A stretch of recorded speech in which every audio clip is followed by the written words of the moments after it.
Personally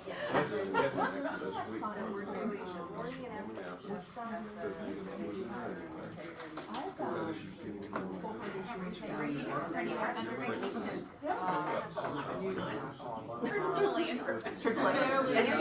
I think we'll have to be here with your face I'll tell you. Exactly. It was like all of a sudden, there was nothing, and then all of a sudden. Wow. Just so you know, It makes it easy. Hey, good to see you. How are you? I don't even know. When's your wedding? In 2.5 months. Is your son? Where's it gonna be? Charleston.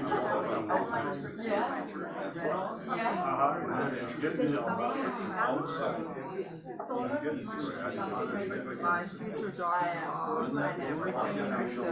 So she used to work for as assistant. It's all different leagues. Yeah, so she's in a whole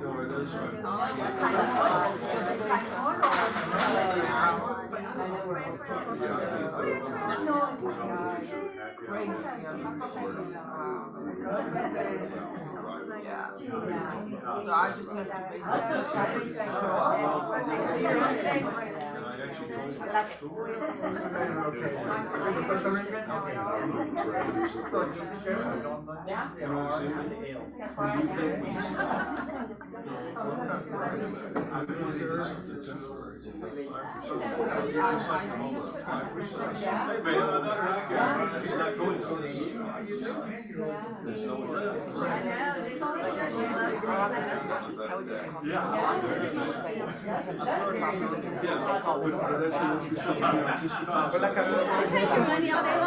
I know, but just take it. Just take it. Because they all do different years. No, I left.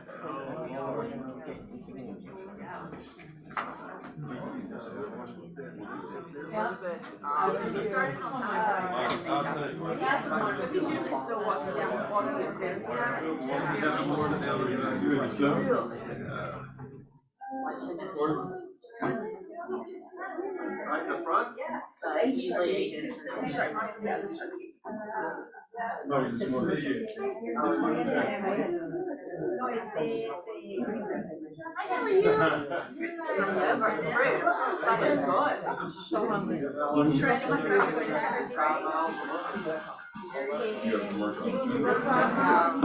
Girl, I gotta lose 6 pounds. What wedding? My son. Oh, no. I don't know. That's what I How are you?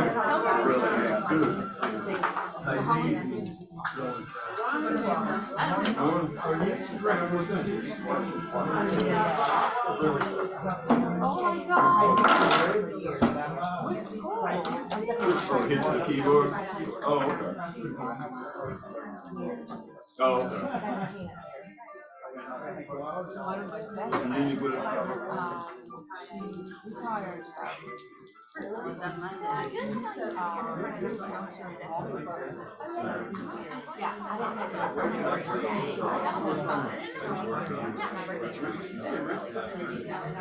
then she retired, and then she went back part-time.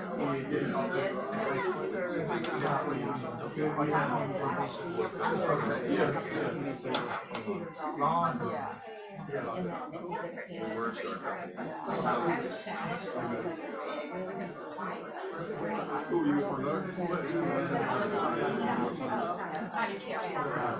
So you got Well, I haven't been.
Good morning, everybody. We are going to go ahead and get started today.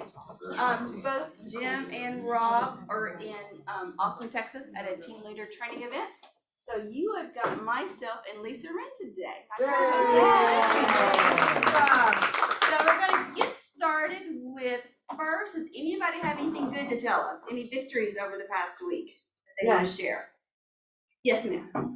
I took the day off yesterday on a Monday, and guess what? The world just went on with it. Things didn't fall apart, did they? Not a thing, not a thing, yeah. That's awesome. Anybody else have anything good you want to share? Any cheers for peers or anything good? And I want to say, the reason why I did it, because I know the mask that we wear, and we're so strong and important. And I woke up and I had hit a wall, and I said, I was gonna tough it out. Right. And I accountability, right? So I told Elliot, I'm like, I feel empty today. I feel like I should take the day off. And he's like, just take the day off. I'm like, but it's a Monday. But I took a mental health day, you all, and we all need to do that. Yes. For ourselves. And they don't necessarily come on the weekends. No. I mean, they do not. So kudos to you for that, and I recognize that. Anybody else before we move on? All right, going once, twice. All right, next. Partners. Miss Carrie, come on out. Hello, everyone. I'm Carrie with Thomas and Brown, if I've not had a chance to meet you yet. We have a class, and Jim always says, tell us what you do, just in case. We're hosting attorney, we're affiliate partners here. We have an office downstairs. We have one in Woodstock, Galleria, Alpharetta, Blue Ridge, Buckhead, Cartersville, and West Cobb. So we're all over for you guys. A lot of those are KW offices too, which is fun. And we have a CE class coming up on May 23rd. Just a side note, my birthday's on the 25th, so just tuck that away. The 23rd, from 1 to 4, sizzling steps. We're going to talk about all the GAR stipulations that are available. We're going to talk about crazy steps that we've seen in closings, when people try to write their own, what can happen. So we're going to discuss all of those fabulous things. So we hope to see you there. And I mentioned this last week, this is a grill. Somebody thought it was a cheeseburger. It's supposed to be like sizzling, whatever. I don't know, we thought it was cute, so we hope to see you all there. Thank you. Hey guys, and real quick, anything that Cheryl King does, I want to see y'all there. I mean, She's awesome. Seriously, she is awesome. She's funny, she gets to the point. And we love her stuff, because she's on the forms committees and she writes a lot of these changes and stuff, and you can tell if she wrote it or not, because she'll say our step or their step, or like our form or their form. It's funny. So yeah. And it's like she, I mean, you're getting it straight from the source. Right. Yeah. When she teaches these classes. So I want to see that. I mean, I try to attend every one that she does, even if I don't need the CE credits. All right. Next we have Silverton, Mr. Reed. Hello, y'all. Was that for Carrie or for me? Which one? We're just sharing a fault. It was a Well, guys, I'm with Silverton Mortgage. We're the leading supplier of fun in East Cobb, and that's all we do. Except for Cheryl, she's fun also. And Carrie Green actually is the leading supplier of fun. But coming up fun on Saturday, our movie party. You guys know about this. Most of you do. If you don't, please let us know quickly. On Saturday morning at 10 a.m. down here at Merchants Walk, 3 movies. Guardians of the Galaxy Book Club, the second edition, and the Super Mario Brothers movie. You guys do the marketing, we pay for the movie. We've had about 250 RSVPs so far. So you guys can do the math, that's about $12 a piece, et cetera. You can do that. So invite everybody, the more the merrier. This is what we can do for you guys. You know, we want to have a reciprocal relationship, but what we can do for you is help you to market your business. And that's what the purpose of this is. So we hope that you'll take advantage of that. The other thing too that I want to mention is that we have, we're providing happy hours after the Red Day, after the service at Must Ministries, the day of service at Must Ministries, like a service, like a worship service, but a day of service at Must Ministries. So there'll be one at Atlanta Hard Cidery, right down here, right down the road, and then there'll be one at Reformation in Canton. So we hope that you guys can come and serve, and then get together for a little bit of fellowship after that. The only other thing I wanted to mention was about the low level price adjustments last week. Jim asked me to mention it. You guys, it is different, and it is true that a person with a 720 credit score putting 20% down is going to pay more for their mortgage than they would have prior to those changes. Some of the changes needed to be made. People with low credit scores and low down payments, some of the adjustments before this change were so bad that we almost couldn't do loans for those people. Those needed to be lessened. So, but the reality is that your clients are not going to know about this. This has been in place since March. It really is not making a difference. Philosophically, I'm not crazy about it, part of it, but it is what it is, and it's really not going to affect your clients. So, hope that that's clear, and we'd love to do business with y'all. Any questions? Oh, good. All right, thank you, sir. All right, so I was just told that we do something new now, and we do an agent staff highlight in the team meetings. And today we are highlighting 2 of our agents, and the first one, please stand up, Miss Shariti. How are you? So, 7 years in real estate. Have they all 7 years been here, or did you start somewhere first? No, all 7 years here. Oh my. Very good. Cool. Anything you want to share? Like anything you want to share about yourself? You want to share with us? I'm putting you on the spot. Sorry. Nothing new. I did started to do real estate, but then I took a break in between. So now I'm actually back up again.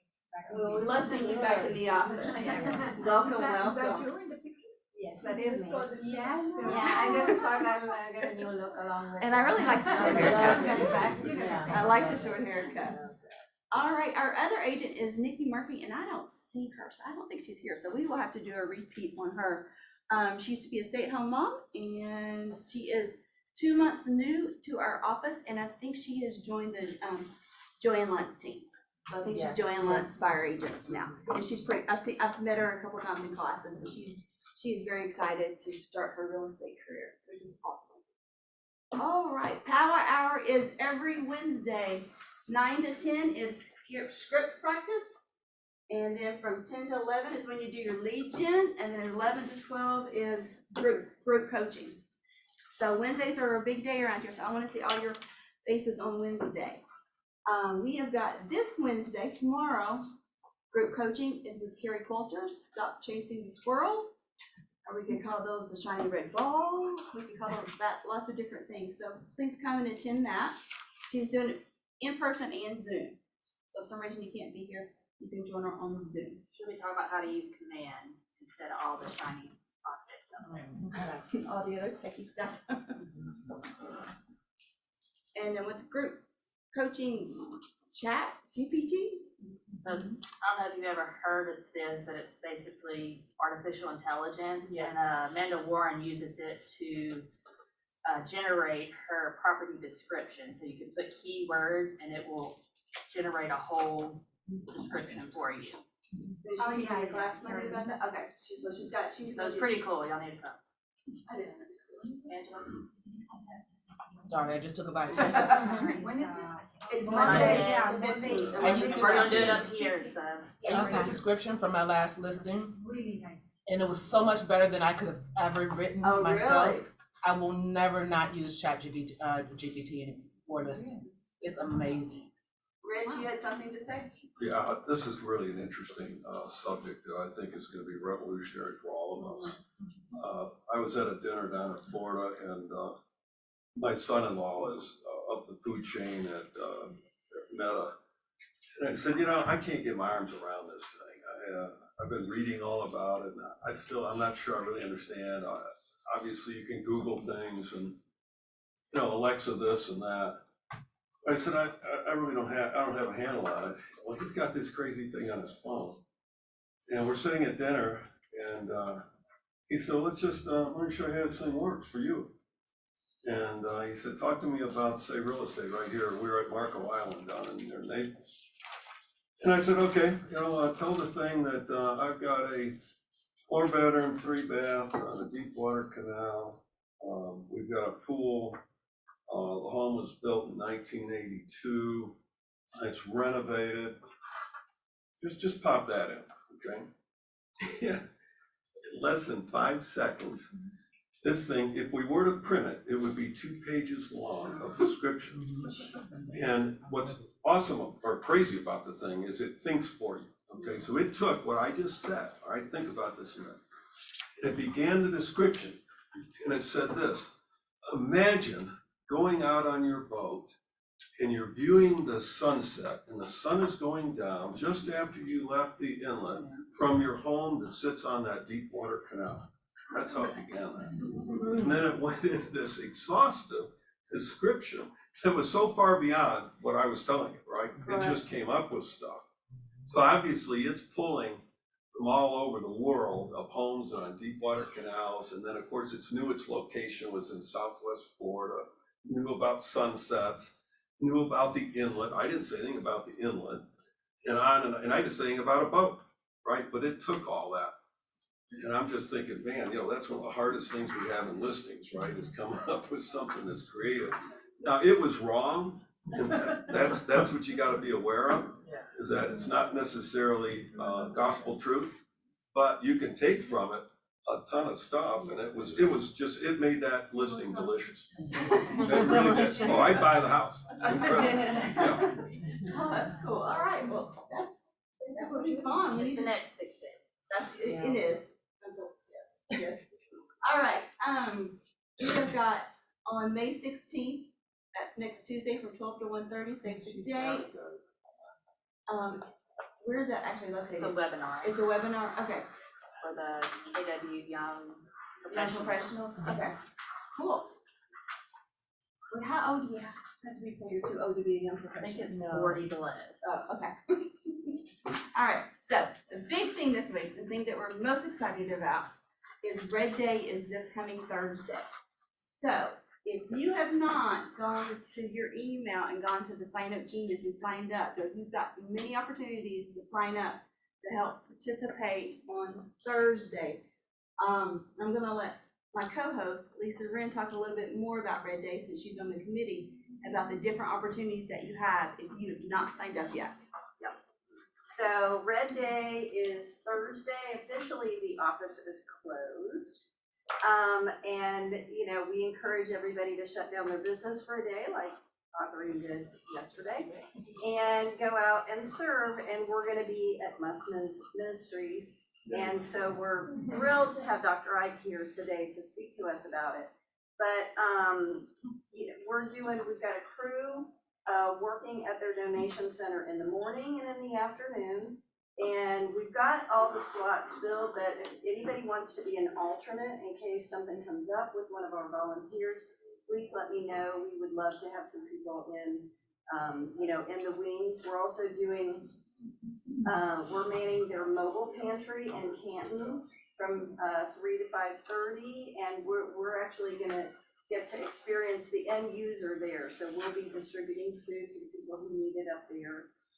Thank you to Jeff and Camillo and Supreme for getting the paddy wagon. They're gonna feed everybody lunch here in between those sessions. And also Thomas and Brown is co-hosting that with them. And then for Heather and Reed to give us happy hour afterwards to celebrate, that would be great. But if you're not signed up for a work session, come to the office. You've seen all the donations down there. We're gonna be putting together the school lunch kits that will be distributed this summer when the kids are not in school. It's all with non-perishables. So it'll be a lot of fun with everybody together assembling those. If you can't be here in person, or in addition to, we are accepting monetary donations and we'll purchase the food that goes in there. And also, when we look at the donation list that is on here and that Kimberly put downstairs, we would love to have those donations. You don't even have to find the email and the Sign Up Genius. You can just hit this QR code anywhere. These are all over the office with a phone, and just take care of it right there. So we've had some agents and Jim who have made very generous donations that have enabled us to really increase that. So we look forward to y'all coming out. It's good. It's always a lot of fun, especially if you've never done it. It's a great bonding day and way to get to know people. So where downstairs should I leave? Because I brought my cans, but I don't know where to leave it. You'll see everything in the lobby, kind of towards the front of the building, where all those boxes are. So you just drop pile it there. on.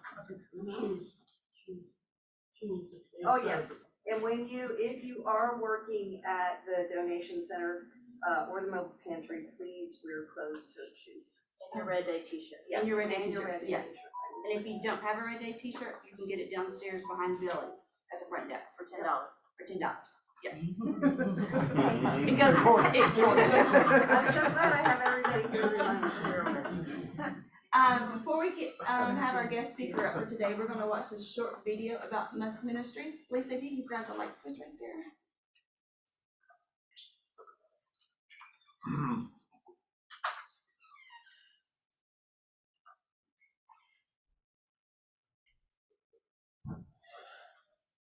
Full time buying a nice 3 or 4 bedroom house where, everyone wasn't on top of each other, and definitely finding something within the program's requirements as far as the rent amount, and looking into the future, something that they would be able to sustain long term, to avoid moving again.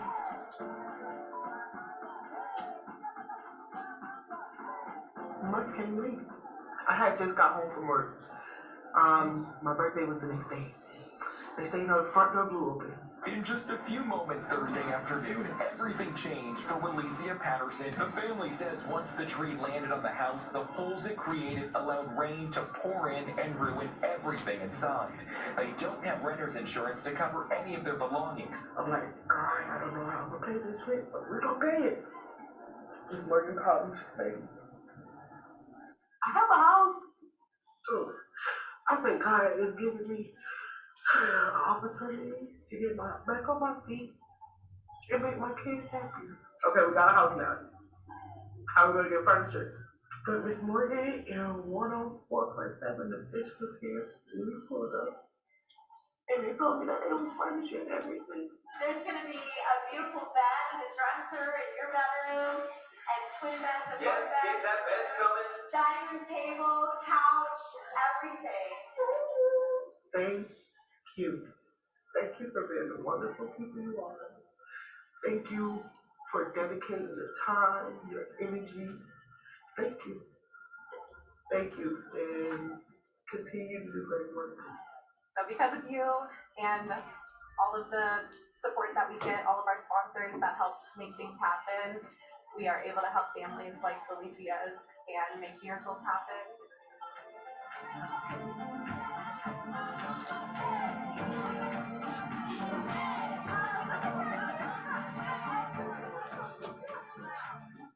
Well, if that doesn't get you motivated, I don't know what will. So Lisa is going to introduce our guest speaker today, who is going to share more with us about Must Ministries. Okay. Reverend, this is a long one. His name and his title is like this one. Reverend Dr. Dwight I. Reichert is the president and CEO of Must Ministries, serving 65,000 people each year struggling in poverty. Ike has successfully combined business experience with ministry and has an outstanding reputation for transforming communities through serving others. The 3 years running, the Atlanta Business Chronicle named him as one of the 50 CEOs of Who's Who in Atlanta nonprofits. He was recently named in Georgia Trend magazine as one of the 500 most influential Georgians and selected as the Marietta, Georgia Citizen of the Year for 2022. Must Ministries is now the 34th largest nonprofit in metropolitan Atlanta, according to the Atlanta Business Chronicle in 2022. Ike is also senior pastor of Piedmont Church. Since 2005, he has guided the building of membership and services to a high and sustainable level. He continues to minister and maintain a strong relationship with his church. Previously, he was founding pastor of North Star Church and guided that church to unprecedented growth from 1997 to 2006. North Star is recognized as a mega church and noted as the fastest growing church startup in the world's largest Protestant denomination. In the corporate arena, Ike served as Executive Vice President, Chief People Officer, and originator of the Office of People and Culture for Home Bank Mortgage Corporation from 2000 to 2007. He has co-authored 2 popular daily inspirational books, Success Insights and Daily Insights with Zig Ziglar for Tyndall House Publishing. He is also the author of Treasures from the Dark, Discovering Your North Star, and Discovering Your North Star Journal, and is contributing author to Human Capital Management Strategies. He and his wife Robin have 2 grown daughters, Danielle Reigard and Abigail Fusco, and 2 granddaughters, Addison and Katie. Thank you so much. Wow, I listened to all that stuff. No wonder I feel tired. I'm telling you. Don't you love bios? They make you look so good, and you know the truth is you're not nearly as good as the bio makes you appear.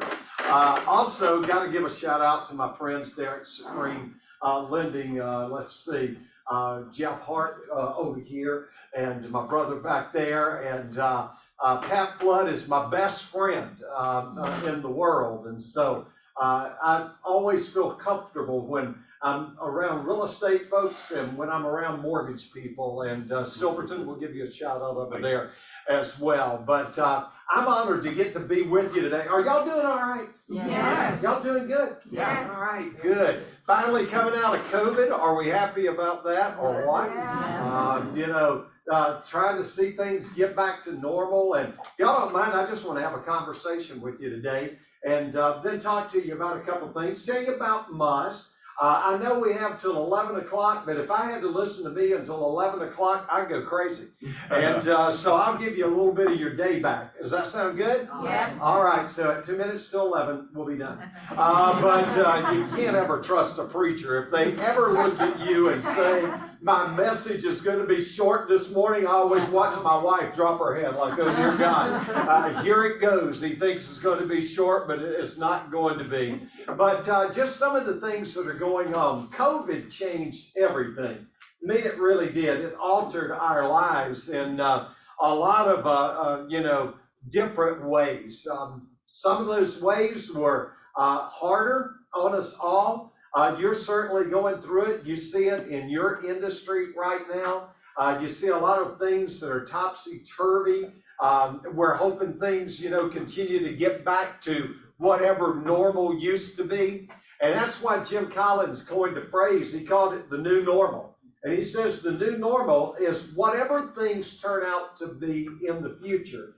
And at Must Ministries, boy, did we see a lot of change. I know the exact day, I know about what time it was when I realized what a force COVID was going to be. We were gathered in our boardroom. It was on March the 13th, on a Friday. Should have known right then that we were in for something else. And I'm sitting there, and on the phone, we have the Cobb Douglas Health Board. We have the superintendent of Marietta City Schools, Cobb County Schools, Cherokee County Schools are all on calls with us. And they begin to talk about, now this was on March the 13th, they began to talk about how COVID was going to impact the year. And I'm thinking they're talking about the year that's going to be ending in May when school is getting out. And they started talking about that it's going to be impacting us through the end of the year. And when you're at that level with the people with that kind of a knowledge base, you start realizing that, man, things are going to, really, really be different. And boy, were they ever. I mean, churches closed and casinos closed. And when heaven and hell can agree on something, you really know that it really is earth-shattering there that you're going through. And so in 2019 at Must Ministries, let me give you an idea about who we were. In 2019, we had served 33,000 unique individuals. And I make sure that people understand unique because that means that you might have a person who comes back to you for 3 or 4 different things, because Must does a lot of different things for people. And so we only count them one time.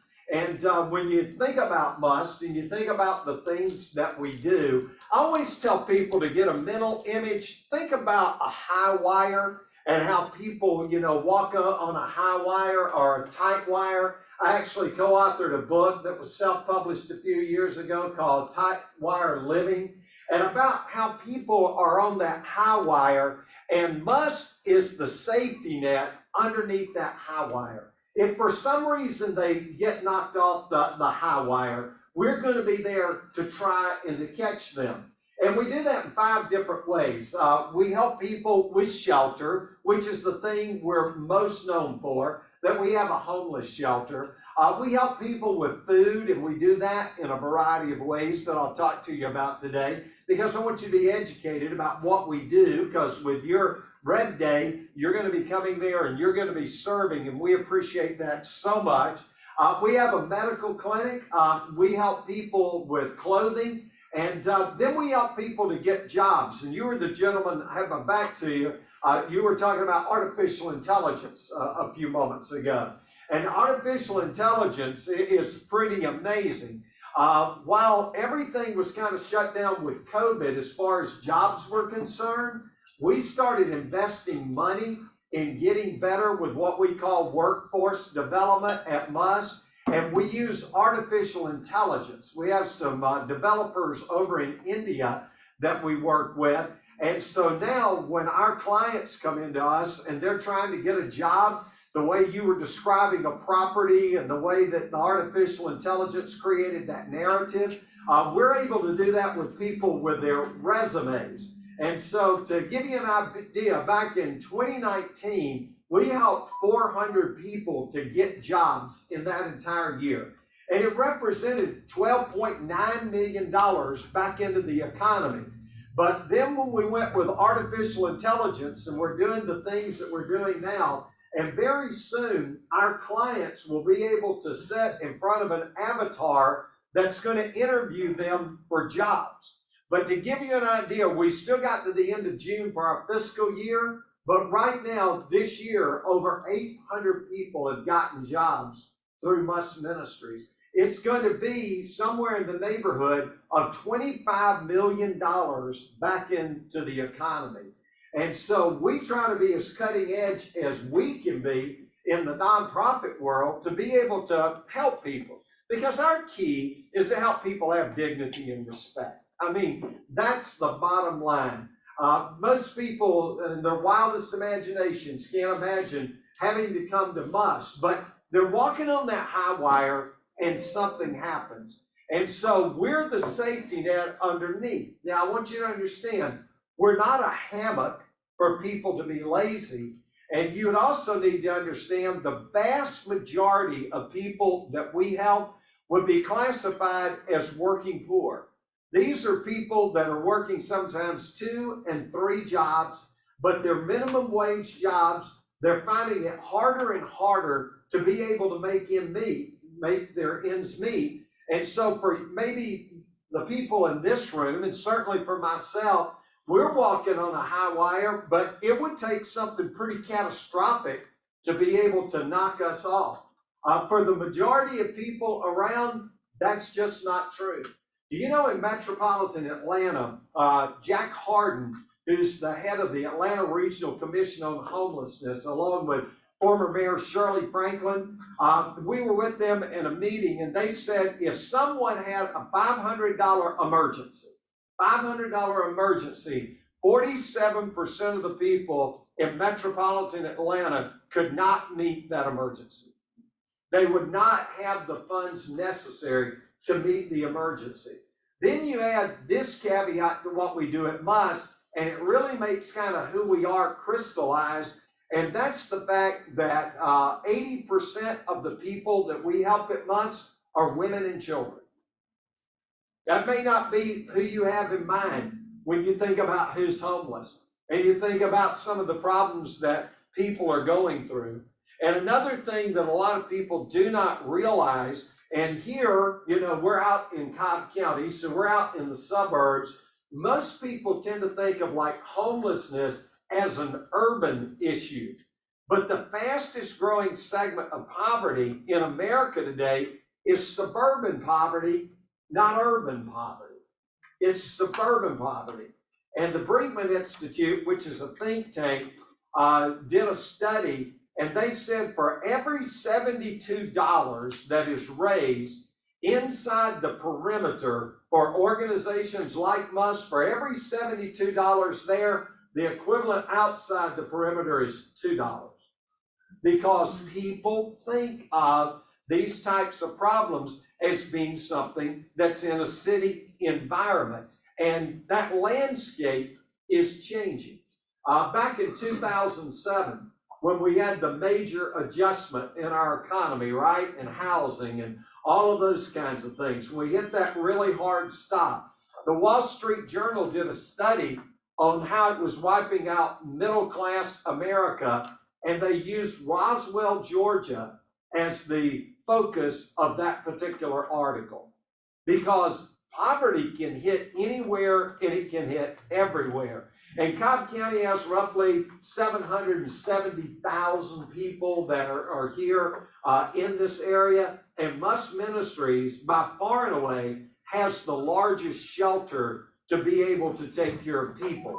So if you go back to 2019, we're serving 33,000 unique individuals. And now today, I noticed even in the bio that Lisa was reading just a moment ago, that number has now changed. And it'll be closer to, we're now serving about 75,000 people a year, unique individuals. So in 3 years, we've more than doubled. I know everybody in this room would love for your book of business to have doubled in the last 3 years, right? I mean, that would be pretty impressive. And so the need out there is just tremendous. I mean, it really is. And if we do not have partners like you, the people who make up your organization, then there's no way for us to be able to accomplish, what we want to be able to do. And I want to give you some of the latest and greatest stats. I'll be short on these because I don't think anyone ever really enjoys stats, but I think you might find this interesting if you live in Cobb County. This year in the Cobb County schools, there's 107,000 students. 107,000 students. Of the 107,000 students, 43,000 are on free and reduced lunch programs. So, it's tremendous what is happening with families and not being able to take care of their kids. 24,000 of those students that are currently in our schools are experiencing transiency, which is primarily due to economic impacts. Depending on where you are in this county, the dichotomy is striking. If you're in the southern part of the county, most of the schools in that part of the area are at 70% free and reduced, and there's a couple of schools that are at 100% free and reduced lunches. They also came out, now I wish I could quote the source here recently, but it was a study in Cobb County. Do you know if you live on the north side of the county versus the southern part of the county, your lifespan is about 3.5 years different within a county. And so when you look at all of those kinds of things and you look at what's taking place, it's staggering. So this year in Cobb County schools, and I'll give you Marietta City as well, there are right now over 2,000 students that identify as homeless. They are without homes. They are trying to find ways to be able to survive in their families. If you add in Marietta City schools, that's another 600. So 2,600 students in our Cobb County schools are without homes. Then you go over to places like Kennesaw State University, Life University. These are all places where MUST goes to try to help. You would be surprised how many students in college are homeless because they were in our system as foster children. And when you turn 18, that spigot is cut off. And all of a sudden you're on your own. One of the things that we do as a church, I'll plug Piedmont Church. If you don't have a church, come see us. But at Piedmont Church, we took on last year buying for some of those students. I think altogether we did about 15 students. We bought them the meal plans for the year. These kids that were without homes, trying to go to college, trying to make a better way for their life. And so when you look at the enormity of what is out there, there's no way to be able to address the problems without a community that really cares. So I've described to you somewhat of how great the need was, and what we were doing back in 2019. And then all of a sudden, COVID comes along. And during COVID, we served over 250,000 people over those 3 years. That's how much it grew. We've settled out now to we're serving 70,000 plus people. 75,000 is probably where the number is going to hit by the end of this summer. And you can just see the tremendous need for food. Right now, MUST has 30 physical pantries embedded inside of schools. For some of you that might be dealing with food this week, this is what you're going to be a part of. 30 physical pantries inside of these schools, but we serve, out of those 30 physical locations, we serve over 100 schools. So some of the schools, borrow the pantry from the other school. And, it's amazing how much food gets distributed. I met recently with one of our top programs in the county. They're football coaches.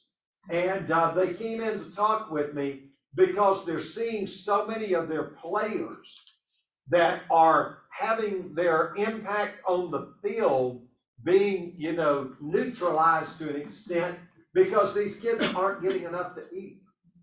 And so we started looking at ways to find things that athletes in particular, the power bars, all of these different kinds of things that we could get that are what we call shelf-stable items, to be able to even go into that niche and to be able to help. So within the schools, those are the kinds of things that you're supporting by your Red Day, by your food drives, by the different things that you do. And I just want you to realize how incredibly valuable you are to us. And so as you look at the landscape, I mean, it's just absolutely overwhelming. But here was what I found so interesting during COVID.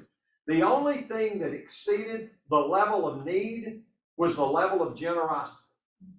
I mean, it was staggering. Y'all need some good news? Let me give you some good news. Man, this chair is squeaking. We got to get the WD-40 on this thing. But here's some good news. During COVID, during that 3 years, MUST had embarked on building a brand new homeless shelter.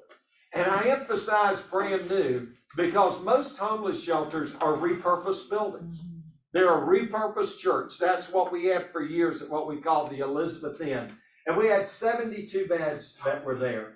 And every month, on average, we were turning away between 200 and 300 people a month. That's how many people we were turning away. During COVID, those numbers drop drastically. And you go, why would your numbers for homelessness, why would they drop so drastically as far as like getting people into the shelter? Because all of a sudden, we had a pipeline of money that we had never had before from the federal government for us to be able to put people into hotels and things like that. Now, this is pretty staggering to me. I used to say in 2019, tonight when you lay your head down on a pillow, there's going to be approximately 300 other people that are going to be putting their head on a pillow because Musk provides it for them. Whether it was people in, the hotels that are stay by the week type situations, or whether it was in our shelter. During the pandemic, we got up to 1,500 people a night. Families were struggling. They couldn't take in family members like maybe they had in the past. And all of a sudden, we just saw that landscape just tremendously change. But again, our value that we were able to be a part of is that we were ready for the crisis when it came. So before the pandemic started, we had set out to build a new homeless shelter. And along with that shelter, we were building a new clinic, and we were building new workforce development, and we were moving our offices, and we were going to this new campus. And the project was about $24 to $25 million. And then the pandemic happened. And then we went through some variance issues. Did any of you hear about Musk on the news with the variance issues? I mean, it was what, 2 years we were delayed, get this, over 90 feet, y'all in the real estate world, over 90 feet on a 6.5 acre property. 90 feet, 2 years. But you know what happened? Sometimes, it's just a great lesson for us all. Sometimes your greatest disappointments can turn into your greatest appointments. They really can. And what you think is a setback is actually a setup, because with that extra 2 years, we were doing our fundraising and we were able to build what we were building. The shelter alone is about 14 million. Think of it as a motel. There's 136 beds that are there, plus 36 what we call respite beds, which are beds when it's cold weather. It's beds when it's extremely hot. We're there to be able to take in people that are living outside. And when you see these people living outside, just always keep this in your mind. About 25% of those people are military veterans. PTSD, other issues, addictions, things they're going through that are out there. But all of a sudden, we had 172 beds. And so we built a hotel. Well, when you got 172 beds, you got to feed those people. So we also built a restaurant there, right? To be able to accommodate them. How many of you in the room have ever served at the old Musk location in the kitchen? Wait, if you haven't been to this kitchen, where do you go? Because our old kitchen was about the size of one in your house. Yeah. And this kitchen looks like you're in a restaurant. And all of this work that we're doing, we will move our offices to this location the end of July. We will now have completed our work. And here's what I love. We will be debt free on it. So we raised $24 million. We sold 2 properties. That was about $4 million of it. And then, and remember, I'm a preacher, okay? So I'm going to talk about God and take an offering. So get ready for that here in just a minute. But here's a God story for you. It's September the 30th. I can tell you the exact date. It's September the 30th, and we wanted to build everything debt-free. We didn't want to get a loan. We didn't even want to do a bridge loan. We wanted to pay for it as we were going, right? And so it's September the 30th, and by the end of the year, we have to raise $1.5 million. And we've already, Woodruff, has supported us greatly. The Woodruff Foundation, Home Depot, Keller Williams. I mean, we have all these fabulous partners, but we're still $1.5 million off, and we've got to have it by the end of the year. And so I'm in Florida, it's September the 30th, and I check my emails, and I've got this email, and you'll know where this story is going when I start telling you. Dear Dr. Riker, we would like to congratulate you and Must Ministries on doing such a great job. Please do not think that this email is bogus. I'm writing to let you know that you're going to be receiving a second email. And when you do, we're going to have further instructions for you. How many of y'all have ever received a similar email, right? I have erased our national debt on just those kind of emails that I've gotten over the years. And so I send the email to our IT people. I'm in Florida, I send it to them and I go, hey, is this gonna be one of those fishing expeditions? And I click on a link and all of a sudden everybody in the organization is gonna hate me for having been dumb enough to do it. And so he texts me back and goes, you know, the IP address looks legit. I have no idea what they're talking about because all they said was, we've noticed what great work you're doing. Next day, I get the second email. Dear Dr. Riker, please do not think that this is a scam. I'm writing to let you know that we have observed the work that you guys are doing, and we want to invite you to apply for a grant. No name of who it is or what's got anything to do with, and you can apply for anywhere from a few $1,000s to $5 million. So, okay, watch for your third email. I get the third email. Here's the grant process. We're used to dealing with government grants, and I'm not exaggerating. Sometimes the stack can be that high when you're doing government grants. I mean, it's just enormous. So we look at this grant, it's 16 pages. And honestly, if we had had one of our people sit down and write the grant that we would obviously get money for because we do everything they're talking about, we couldn't have even written it to look better for us. And so we sent it in and we waited. And I get an email one day. I'm at Chewy's over on Barrett Parkway with my wife for lunch. And I get an email. And I immediately recognize, Dear Dr. Riker, want to congratulate you and Must Ministries.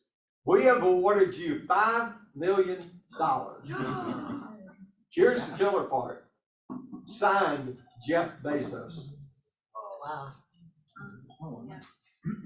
$5 million of Amazon stock. I know, the Nigerian branch, yeah. The buddies in the Bank of Canada, I get that one a lot. That Bank of Canada has a lot of money that's owed to me if I just ever get it. And so all of a sudden, I mean, in the grant, we said, could we use $1.5 million for the shelter?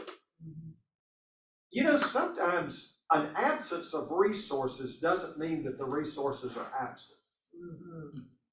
And there has to be a faith part in it to me. Yes.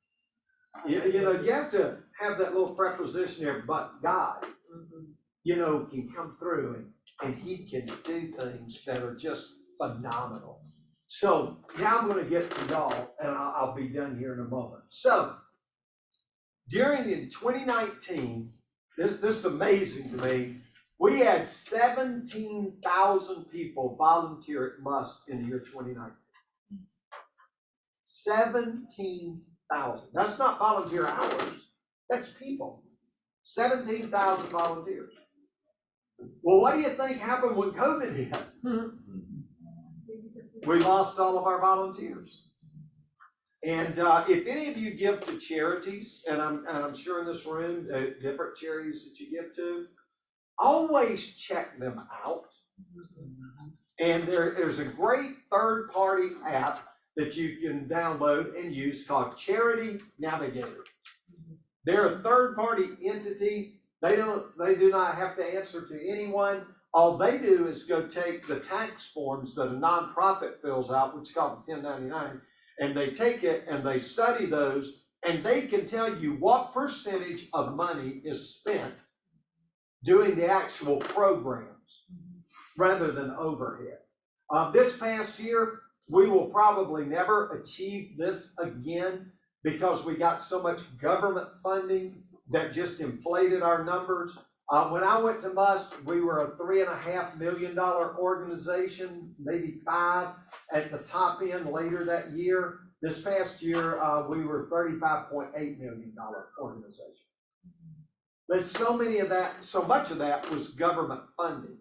But this past year, we operated Musk on 9 cents of every dollar. That was our total overhead on everything that we do, salaries and everything else. The reason that we've been so strong through the years, volunteers. People like y'all taking your valuable time, shutting down your office to come in and to be there with us and to realize just how amazing an organization can be, and for you to get to see it up close and personally, because some of you are going to be working on summer lunches. If you're up early tomorrow morning, I'm going to be on Good Day Atlanta tomorrow morning, putting together the children's meal kits, and you will be a part of a process that by the end of the summer, we estimate that somewhere in the neighborhood of 550,000 meals will be served. It's an amazing program that has just grown by leaps and bounds. And what we're doing now is we're providing breakfast and lunch type shelf-stable items for these kids. And we go out and we have these routes that we run, and we have all these hubs and areas. And so that's where we're taking care of people. How many of you are going to be in Canton and be a part of Mobile Musk? All right, great. You're going to see our great looking bus, which is the most wonderful photo op. Listen, Keller Williams knows everything about photo ops, right? I mean, you guys are the world's best in that. That bus is a great photo op. When I had the idea, along with a couple of other people, of doing it, I could just see people walking through that bus, getting their fresh fruits and vegetables and all of these kinds of things. The first day that bus went out, there were 300 cars in line. You can't trot everybody through that bus and let them just kind of pick out things. So now we have the trucks that are there with you. This year, over 17,000 families, over 70,000 people will be fed just through Mobile Musk. I went down off of what used to be called Cleveland Avenue in downtown Atlanta, and our team went down and we served a few Fridays ago, and it was just, man, it was incredible. It was so much fun being out there. We've got a great partner, the Atlanta Braves, what they call the Home Plate Foundation is part of that. And so they're usually out there with us and some other volunteer organizations. And so that bus is out all the time. It goes to Kennesaw State University. It goes down to Life University. It's in different neighborhoods, different areas, because so many of our clients are transportation challenged. And so when we can roll in and we can make that difference by going into the neighborhoods, it's just absolutely fantastic. Some of you are going to be building hygiene kits. And those hygiene kits sometimes are almost the difference between life and death for people who choose to live outside. And when you see those people that live outside, and sometimes you see them acting out and doing things, understand that probably about 80% of those people have mental illnesses that they're dealing with. And a lot of them have an exacerbating physical ailment as well, a lot of diabetes. I was on a call yesterday with police officials and a group that's trying to do better work in different places. And we have a great working relationship with Cobb County Police, the Sheriff's Department, Sheriff Owens, Marietta City Police, amazing working relationships, because our goal is to get those people into a place that's safe for them. So when you're going out and you're doing all of this, I want you to know why it's so important. So the last thing I want to do with you, I was thinking about this group, and I knew that y'all would go with me on this. So what I want to talk to you about for just a few minutes is why volunteering can kick your butts with one T.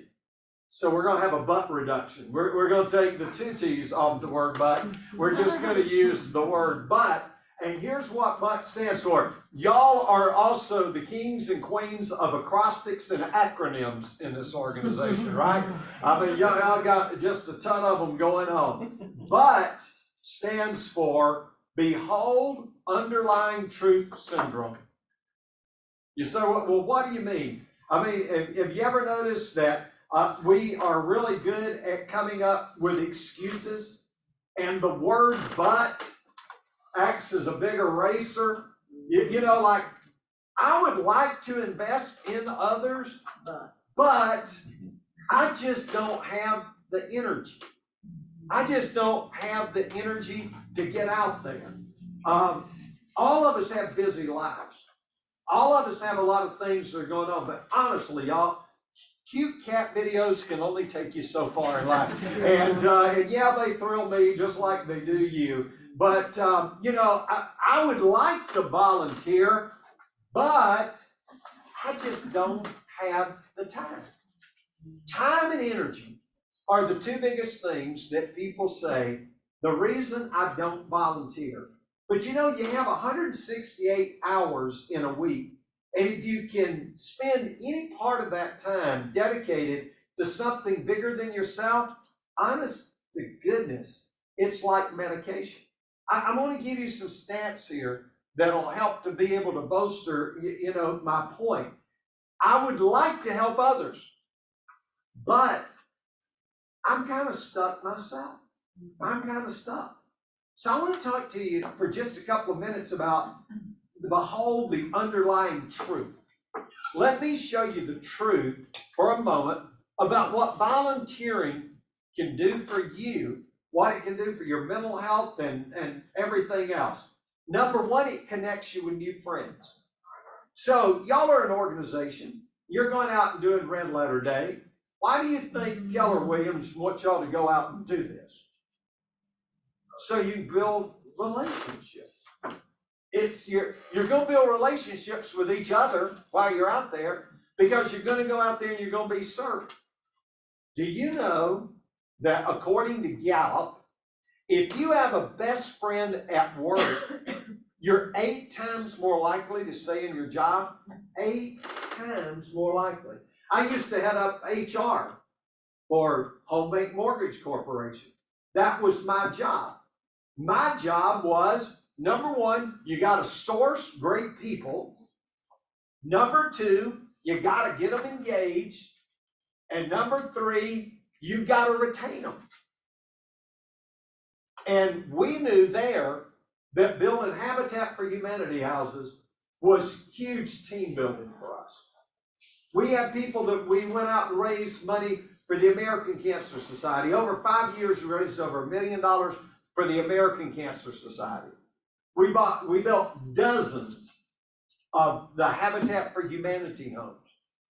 And one of the biggest benefits we got was the friendships that developed among the people who went out to serve. That all of a sudden you're meeting other people and you're there and you're getting to know people. And so to me, it's such a great opportunity to be able to go out and to make new friends.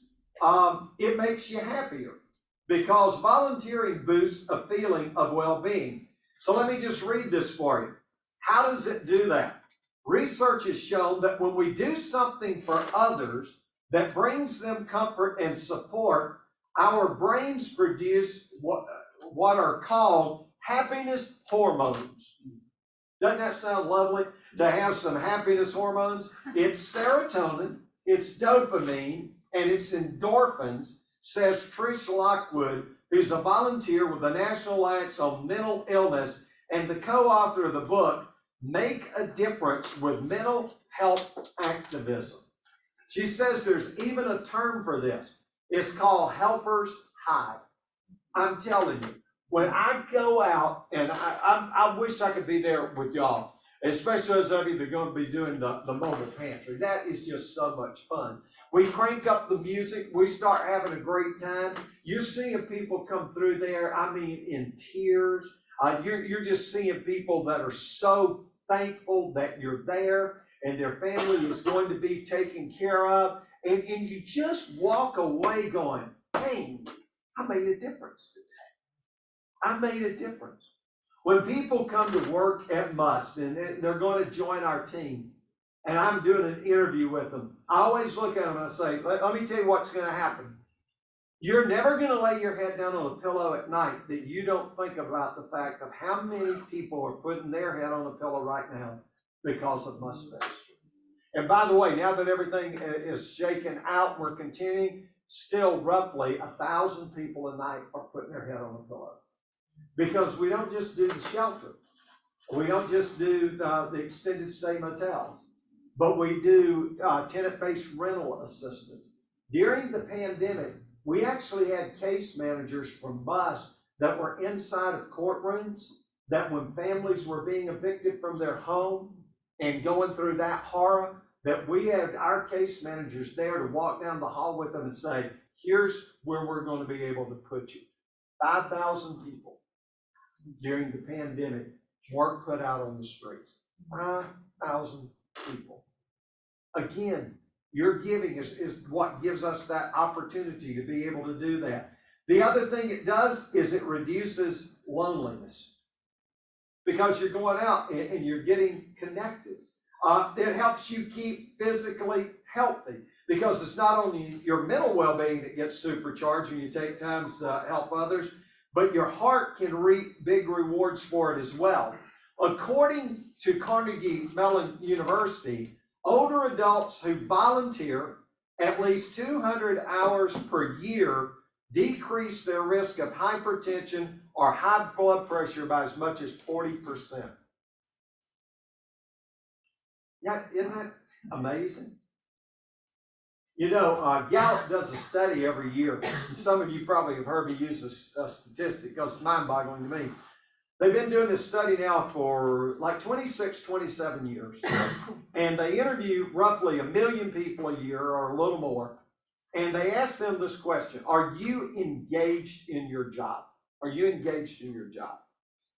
And the statistics are staggering. 55% of people, on average, now this study's got longitude. I mean, this study's been going on a while. 55% of people say, I'm not engaged in my job. I get up, I go to work, and I get a paycheck. Not engaged in my job. It gets scarier from there. 16% of people say, not only am I not engaged in my job, I am actively disengaged in my job. Have any of you ever had the joy of working with an actively disengaged coworker? You know, think back to high school when you had to do a team project and you always had that one person that was just a lump that did absolutely, and you remember the disdain that you felt for that person? You know, they didn't carry their weight, they didn't do anything. So you put those together, 16%, 55%. Now, I'm an Atlanta City school product, but I still come up with that's a 71% disconnect rate. Off the top, 71% of people go, I'm either disengaged or I'm actively disengaged. I don't care, right? Jim Collins calls the 16% that are actively disengaged, he calls them OBTs. They are on-board terrorists. They are in your organization trying to blow it up while you're giving them a paycheck. You go, wow. You know what some of the implications are? They're kind of staggering. Do you know that the highest time for an incident of heart attacks in America is Monday morning between 5 and 7 a.m.? Literal spike in a heart attack.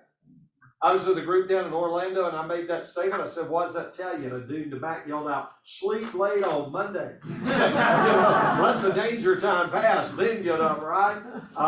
Did you know, and this is heartbreaking, that the highest time for an incident of suicides in America is Sunday night? I can't take another week. I have no sense of purpose. I'm exchanging the one thing I'll never get back, my time, for money. I have no sense of purpose. when you begin to isolate yourself, loneliness will devastate you. Did you see the story last week that our Surgeon General said loneliness is an epidemic that has as much health implications as diabetes? Think about that. And think about, I have a staff member named Marlon. He's our community pastor. He does a fabulous job. We right now at Piedmont, we have just put in our 30th sensory perception room in public schools. Sensory perception rooms are the rooms for the children with autism.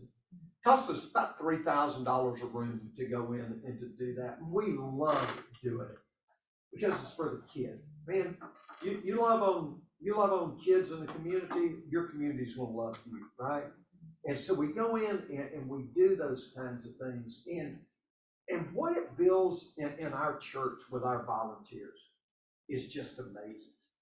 Because you're going out and you're making a difference. Don't be by yourself. So this staff member says to me once, he goes, the older you get, the more narrow your circle of people become. And I pushed back. I said, well, I don't think that's true, because the older you are, the more people you've known and everything else. He goes, no, think about it. He said, think about when your girls were little. You were involved in cheerleading with them. You were involved in dance with them. You were involved in their school with them. You were involved in all this stuff. And he said, think how big that circle is. He goes, the older you get, the tighter the circle becomes. And it's heartbreaking to think that some people in this country, the only person they see is the person that delivers their mail 5 days a week.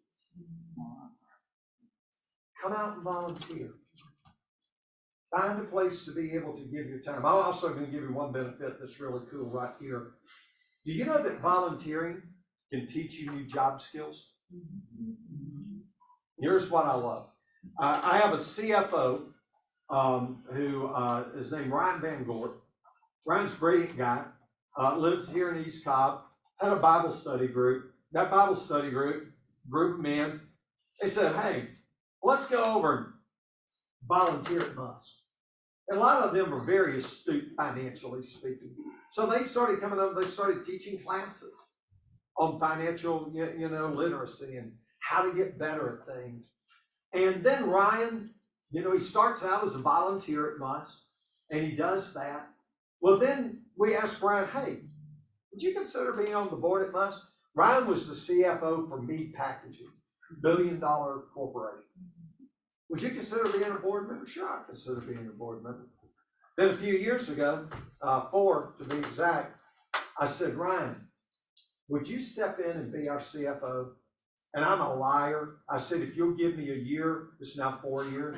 And Ryan just got back from a trip to New Zealand for a month, and he's going to be retiring on me finally. He said, now I'm going to give you closer to 5 years. You asked for 1, but I've been able to do 5. But our CFO of our organization, while we've seen this tremendous growth, started out because he came and he volunteered. I volunteered at Musk as a pastor in the community when I never had a thought of working for Musk Ministry. You would not believe how many of the people on our team, our COO, Angela Phelps, her husband was the community pastor for Roswell United Methodist Church. They came and they volunteered. Now she's the COO.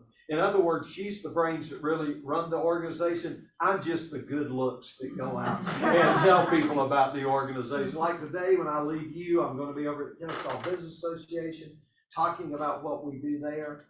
And when I'm there, I'm going to tell them about being with you. Because no one gives back better than Keller Williams. And I'm not just saying that because I'm in the room with you. I walk around and read your walls and know what you stand for. I've had the privilege of seeing the kind of organization that you are.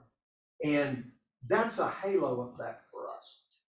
That you come and you serve with us. Because we tell other people.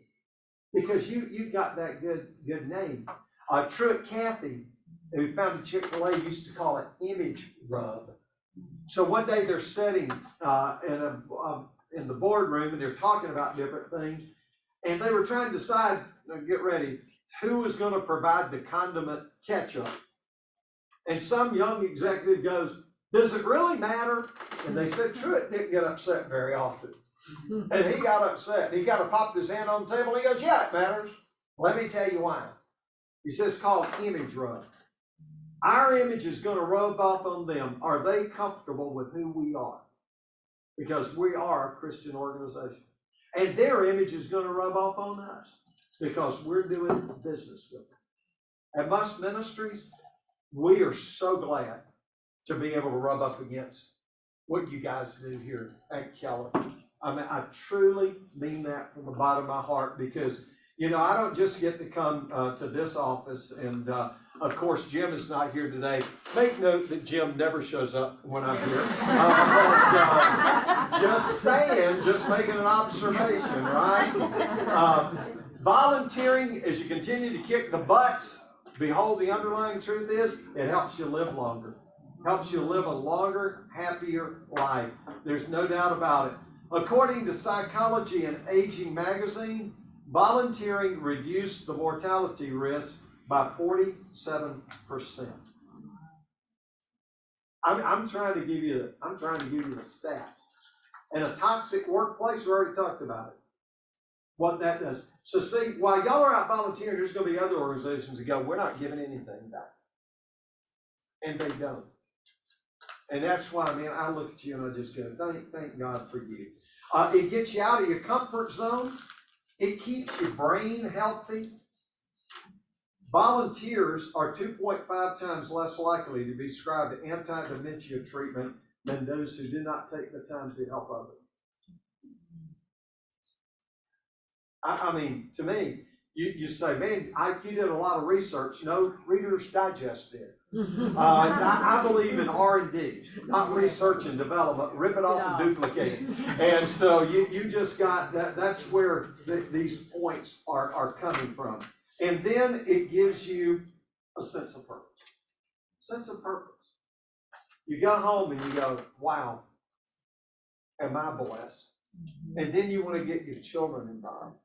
You go out and you do the summer ride around on summer lunch, and you go to some of these places and you see how some of these kids are living. There are places that, honest to God, I've been in third world areas, and there are areas in our community that are as bad as any third world country that I've ever been to. And then you drive 2 miles and there's $600,000 homes, townhomes, everything else. Hey, Keller Williams, y'all do such a good job. And thank you for supporting us, and thank you for being there for us. And I'm now done, and it's only 11:15. So anyone have a question that you want to ask about? Be glad to answer it for you. Yes, ma'am. I gotta say, when I was listening to you, I found that you guys are doing so many things. What's driving that? Like, who's the entrepreneur behind that? Ooh, I'm so glad you asked that question. The church does. Sometimes when people ask about Must and why do you do so many things? Because we have other organizations that go, why don't y'all just stay in one lane? You know, just in the homeless thing, right? Well, here's the reason why. We are, by government terminology, what is described as an emergency walk-up shelter. That's a designation. The national average of people who are in emergency walk-up shelter of going to what the government also calls a more stable housing environment is only 40%. So 60% of people are a revolving door in emergency walk-up shelters. At Must, our percentage is 82%. 82% of the people who come into our shelter leave us and go to an even more stable housing environment. Why? Because we're helping them to get jobs.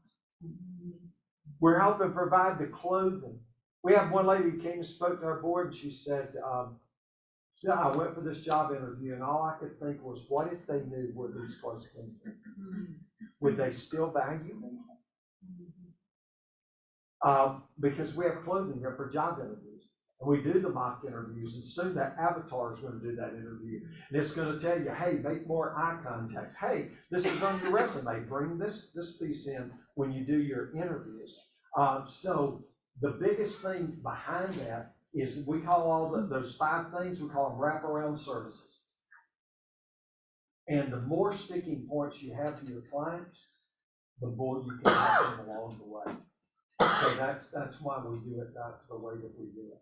Very smart. It is. Must has been around 51 years. I always tell people, if you want to know how old Must is, here were the 2 main target groups that they started the organization to serve: senior adults and hippies. Early 70s, right? I mean, you got late 60s, early 70s. So, it is an amazing organization. I'm just honored to be a part of it. Anybody else? Yes, ma'am. I would like to talk to you for 1 minute, maybe separate from here, regarding the football coaches. The football coach is very good. I'll be glad to. Very dear to my heart. Are they? Excellent. Well, I met with the coaching staff at North Cobb High School. North Cobb. They have one player there in particular that has scholarship offers from basically every major D1 school in the country. And they were noticing with him that he was just making mistakes on the field and he was doing different things and that he was losing weight. My coaches went to him and said, what is going on? And he said, we just don't have food. I was a chaplain in high school football here in Cobb for about 20 years. We would feed the teams on Friday night after the game. There was never a bit of food ever left. We catered it from Carrabba's or, different restaurants and things. Because for some of those kids, when they ate that meal on Friday night, they weren't getting a meal till they got back to school on Monday. It's staggering. It's just hard to believe that you have situations like that. So, yes, ma'am. When you see the people on the freeway off ramps, Yes, ma'am. what should we do for them? The people who are out there on the side of those freeways, the sad part is there are people who take advantage of that and they'll drive their truck and they'll park it in a quick trip and they'll walk to an intersection and they'll put up a sign. Usually those people are working the same intersections. You'll begin to recognize them. And then you'll see the people that are there in wheelchairs and things like that. And for most of them, unfortunately, that's how they try to make the ends meet. We try to get all of those people to come into a shelter, but they just won't do it. Our people who work with them, we have a peer support specialist who was homeless themselves that tries to help. It takes at least 7 touches to build any level of trust. So is that real estate? So, yep. Do you have any data about immigrants? I mean, the community and. Well, just that, we have a large volume because Must serves everyone. You have to come in with information. We're going to serve you. We're going to make sure your family has food and clothing and those kinds of things. But, there's a lot of data, a lot of the Hispanic community. The Hispanic community can float and move rapidly. We had an area that we served a lot in kind of the middle of Cobb. And then all of a sudden some property was sold and you started having beautiful homes being built and that population moved. And we'd actually thought about trying to put a bricks and sticks in that area. Now I'm so glad that we didn't because the whole area changed. And it's going to be interesting what's going to happen in the next few weeks with immigration as well. Yes, ma'am. Do you accept donations of clothing for people who go on job interviews? Oh, absolutely we do. Yeah, we separate it out. By the way, we're opening up our new marketplace in East Cobb. That's our thrift store. And we get great stuff. I mean, Must just has a tremendous raving fan base that looks after us. But yes, so we take that kind of clothing and we separate it off and we have it in a separate area so that our people are taking them in going, we can help you with everything that you need right here. So is that information on your website? Yes, and our donation center is on there as well. And you just drive up, they come out the car and take it out for you and give you a slip, for your donation and those kinds of things. We do training, OSHA training. We do Safe Surf training, which is the restaurant industry. Then we buy the steel-toe boots for people with the OSHA training so that when they go to the job site, we've got safety training and I've got my steel-toe boots. We buy the non-skid tennis shoes for the people in the restaurant industry. Usually use Cintas for those kinds of things.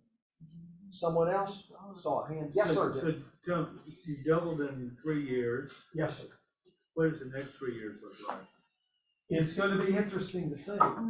A lot of it is driven by the amount of money that the government gives to be able to address these problems. And as everybody in this room is well knowledgeable of, affordable housing is virtually non-existent. And it's going to impact our county in some ways. Now, remember, I'm also on the church side of things. Our church, we say we want to be the Ken Nugent of churches. One call, that's all. And we come out and we help you. So we work with all the learning support specialists. You know, we get bedroom suits for family. I mean, you wouldn't believe all the good things that we get to do. And so when we talk to them, affordable housing is a big issue. Here's where it really impacts you. You got kids coming out of college. The average debt is $42,000 per kid. Yep. And if they're coming out with a spouse out of college, now you got a household debt of $80,000. Right out of the chute. You know, I was 32 years old before I had my first house. You know? And so what's happening now is the teachers can't live inside the county. That's beginning to impact how many kids are in your elementary schools. You watch Cobb County over the next few years, because young families, we're watching in our church how it's beginning to impact the numbers, because those young couples starting out with an $80,000 debt load from college and then having kids, their discretionary income, where they can live, it just makes it really, really difficult. So all the different ripple effects that you see. I see the numbers increasing, especially around the homelessness. You look at what's happening in California, you look at what's happening in Oregon. You think about the drugs that are out there and the proliferation of those drugs. The fact that well over 100,000 people died from opiates this past year, opiate overdoses. It's pretty staggering what's going on in our country. And for all these drugs that are being manufactured, that is a major issue. Addiction is a major issue. Some of the other people that live outside, just let this be a warning, because I know you're good-hearted people. You're pulling up to an intersection. Some of those people that live outside because they're sex offenders and they're felons. And they don't have we can't take a felon in we got women and children that are there on a campus like that. So, you know, just be careful. There's a great book to read around this idea. It's called Toxic Charity. It's written by a man named Bob Lupton. And there's another book called Helping Hurts. Be wise about who you partner with. Make sure they're not wasting your hard-earned dollars and they're actually getting it to the people that have the greatest need. Well, I appreciate it. I'm going to head to